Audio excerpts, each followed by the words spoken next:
Olá para todos, de volta no nosso curso de Revit, ainda dentro do assunto estudo de áreas. Nós vimos na aula anterior como fazer um estudo de áreas de permeabilidade, isso usando percentuais, identificando áreas. E eu mencionei que a gente criou aqui um cálculo de área e volume, criamos um esquema de área, no caso aqui impermeabilização. E neste caso específico, esse esquema de área ele foi feito para um tipo de estudo específico, tá? Essas áreas elas só serviram para uma coisa, que foi exatamente o estudo de permeabilidade. Existem outros casos em que a mesma área ela serve para várias utilidades. Neste caso, como nós vamos ver, não é necessário que você crie um esquema para cada tipo de estudo. Vamos pegar esse exemplo que a gente usou no início desse assunto também, em que nós temos basicamente aqui é um tipo de um hotel, né? um condomínio de kits, alguma coisa assim. Um prédio de 3 pavimentos, nível 1, nível 2, nível 3. É um exemplo que vem da própria Autodesk. E eu vou fazer um tipo de estudo onde a mesma área vai servir para vários tipos de classificação. Ok? Então, o critério básico para dizer se eu vou criar ou não um novo esquema de área é saber a aplicação e verificar se a mesma forma de divisão de áreas ela serve para vários estudos ou não. Por exemplo, quando eu vou fazer um cálculo, como a gente já viu, né, de materiais a serem usados em cada cômodo, por exemplo, piso, parede, então me interessa a área interna. Já se eu vou fazer um estudo para aprovação do projeto na prefeitura, eu vou ter que fazer um tipo de divisão que contemple uma análise onde eu vou pegar o meio da parede ou eu vou pegar o contorno externo.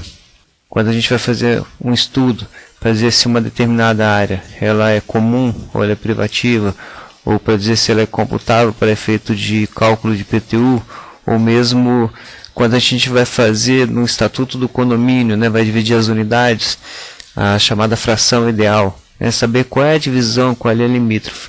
Então, basicamente, esse é o conceito importante, ou seja, saber se a mesma forma de dividir as áreas, ela atende a vários critérios. Beleza? Então, dentro desse conceito, eu vou fazer uma divisão de áreas nesse edifício, onde a mesma área, né, eu vou supor aqui que a mesma forma de dividir, ela vai servir para diversos estudos. Então, eu vou criar ambiente área, esquema de área. Esse desenho, como eu falei, é um desenho que vem da própria Autodesk, então ele está todo em inglês, eu não cheguei a traduzir não, tá ok? Vou criar um novo esquema de área, vou chamar áreas internas, e eu vou colocar aqui como nome os estudos que eu vou fazer em cima dessa área, né? Para simplificar, eu vou fazer 2 estudos: computável ou não, privativa ou comum. Ok? Então, em princípio, esse esquema de áreas, ou seja, a divisão que eu vou fazer a seguir, ela vai atender a 2 critérios, né? As áreas que eu vou criar, elas podem ser computáveis ou não, e podem ser privativas ou comuns. Beleza? Ok. E agora eu vou prosseguir com a divisão de áreas, planta de área, né? De que tipo? Para áreas internas, e vou criar do nível 1, 2 e 3. Ok? Clique aqui. Criar automaticamente limite de área, vou dizer que não. Também não para os outros pavimentos. Então, estão criadas aqui, ó, plantas de área para o estudo de áreas internas, níveis 1, 2 e 3, ok? Vamos começar aqui pelo nível 1. O próximo passo, então, seria executar, né, criar as divisões de áreas, né, de acordo com a minha regra, ok? Então, para isso eu vou usar os limites de área. Aqui cabe algumas ressalvas, né? Por exemplo, se eu selecionar uma parede, né, ele colocou aqui pelo eixo da parede. Mas reparem uma diferença, aqui tem uma parede externa. Quando eu clicar nessa parede interna, for clicando nas outras, olha, quando ele imediatamente criou um ambiente fechado, ele deu uma distorcida aqui, repare, nessa linha, tá? Isso é uma regra de divisão automática quando eu seleciono paredes, tá? Paredes no caso externas, que possuem janelas inseridas nela. Aqui no help do próprio Revit, você vê uma ressalva. Janelas de, no caso aqui, área útil, né? Que é esse tipo que a gente está criando, né? Para áreas internas. Aquela de permeabilização foi de área construída e esse aqui estamos vendo para áreas internas que são áreas úteis. A regra basicamente é o seguinte: se a altura da janela for maior que 50% da altura da parede, as linhas limite da área irão para a face do vidro, tá? Exatamente aonde onde existe a inserção do vidro, ela sofre esse desvio, tá? Caso contrário, ela vai para a face interna da parede, que é o que acontece aqui. Aqui ele foi para o vidro, né? Para a face interna do vidro, aqui ele foi para a face interna da parede. Para evitar isso, eu não costumo, via de regra, tá? Não costumo usar esse tipo de processo. Vou dar um Ctrl Z aqui para dividir as áreas.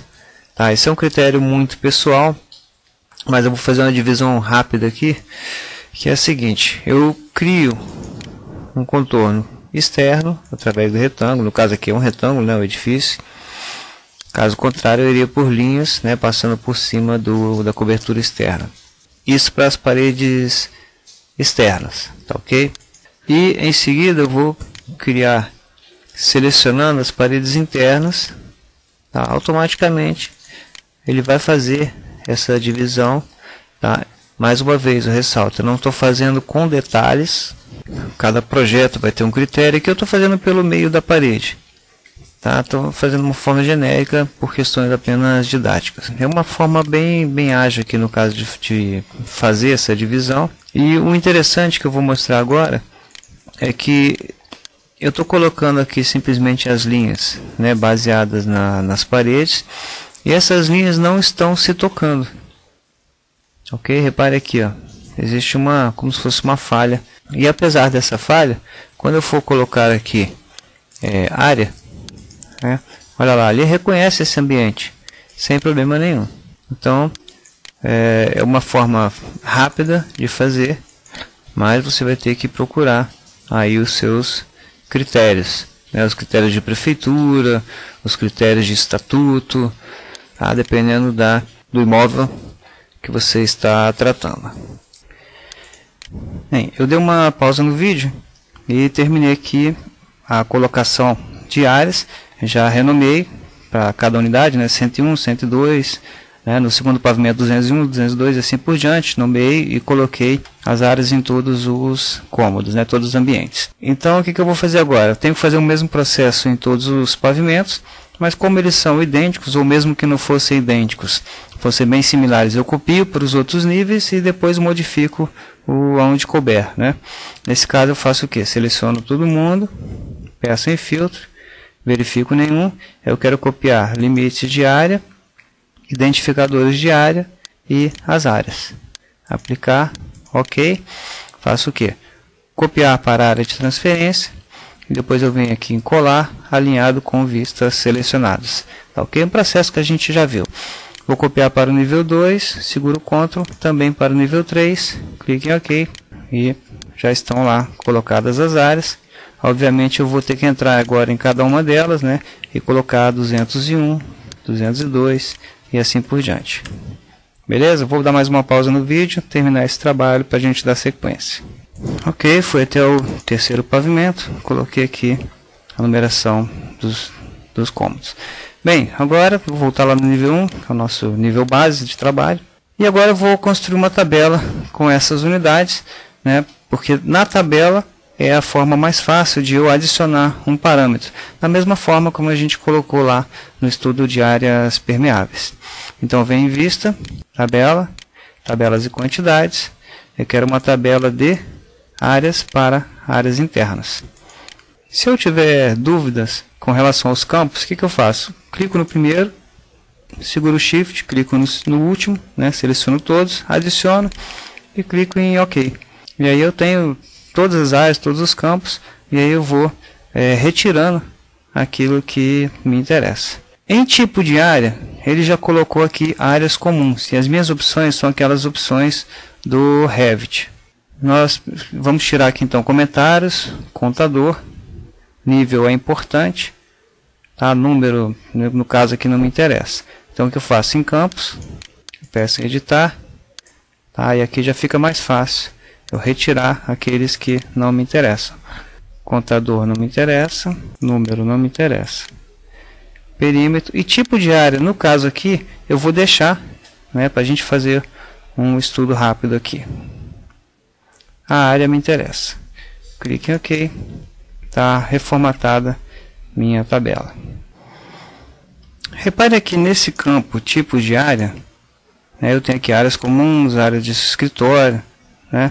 Normalmente, em outros campos, eu poderia editar esse valor aqui, certo? Mas no tipo de área, ele é um campo, posso dizer, rígido, tá? A menos que eu não esteja sabendo como mexer, claro. Mas de qualquer forma, eu não consigo escolher aqui para tipo de área outro tipo que não aqueles definidos pelo próprio Revit, tá ok? Então eu preciso criar um outro tipo de campo, tá? Onde eu tenho a liberdade de colocar, por exemplo, comum ou privativo ou computável ou não, tá certo?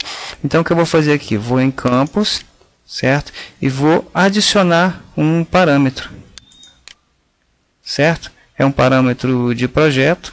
Nome do parâmetro: comum ou privativa, né? É o nome do campo, né? Disciplina comum, tipo de parâmetro, texto, ok?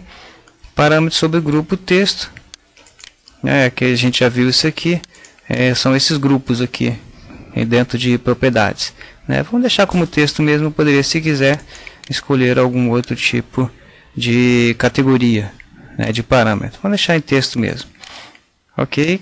Por enquanto vamos criar só esse, beleza, ok? E aqui, como eu não tenho valores pré-definidos, né, esse tipo de campo que eu criei nesse tipo de parâmetro, eu posso colocar os valores que eu quiser.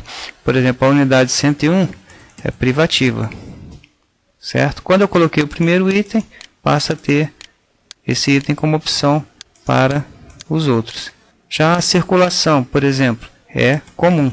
Então a cada texto que eu vou adicionando, ele aparece uma opção a mais para selecionar, tá ok? E aí você vai qualificando aqui. Ou você também pode, aqui no nível 1, clico na área, e aí aparece aqui, ó, em texto, olha lá, privativa ou comum. Eu posso acrescentar um tipo de área diferente se fosse o caso. E aí eu vou qualificando cada área como privativa ou comum dentro desse critério. E automaticamente, quando eu vier aqui em esquemas de cores, né, dentro de áreas internas, né, áreas internas, eu posso escolher aqui, ó, aparece o parâmetro comum ou privativa, onde ele automaticamente vai atribuindo cores, né? O Revit tem uma ordem interna que ele vai colocando aqui, e eu vou escolhendo para poder fazer um mapa temático do que é área privativa, o que é área comum. O resto do estudo é exatamente igual àquele mapa de permeabilidade que a gente executou. E exatamente o mesmo procedimento eu faria para a área computável ou não, né? Eu venho aqui na tabela de área, venho aqui em campos, adiciono um parâmetro, pode botar computável. Tipo de parâmetro, eu posso colocar agora sim ou não, tá ok? Em vez de colocar computável ou não computável, ter que escrever, eu posso colocar um parâmetro sim ou não. Clique em OK e OK. E aí eu vou qualificar aqui, ó. Sim, ele aparece como ticado, né? Vamos chamar assim, computável para efeito de cálculo de IPTU, ou não, se tivesse uma varanda, né? Eu deixaria desabilitado, certo? E na hora da tabela, ou na hora do esquema de cores, eu faria como? Em arquitetura, ambiente área, esquemas de cores, Eu venho aqui também para áreas internas, peço o parâmetro computável. E aí, ticado seria com essa cor verde, eu posso adicionar um valor, não, aqui o valor não seria. Agora trocou, né? Eu posso alterar aqui para baixo ou para cima, né? Mudando a ordem das cores, mudando as cores aqui. E eu só consigo acrescentar os valores aqui sim ou não, né? Não consigo acrescentar um valor diferente. E como tipo de área eu não consigo mudar ou escrever outra coisa sem ser o que está aqui, eu não consigo acrescentar itens no esquema de cor para tipo de área, que até onde eu sei é um parâmetro rígido. E aqui você ainda teria a possibilidade de ter o percentual, né, de área. Vamos supor que eu estivesse fazendo aquela questão da fração ideal. Qual é a área de cada unidade imobiliária em relação à área total? Eu poderia adicionar um parâmetro, um valor calculado, que seria o percentual. Vamos colocar aqui fração ideal. Seria a área em relação ao total geral. Ok? Então aqui eu teria 3, claro que eu teria que colocar alguns decimais, né? Mas aqui da área de cada unidade, né, de cada cômodo, de cada área definida lá, em relação ao total geral da edificação. Ok? Então ficamos por aqui. Grande abraço e até a próxima.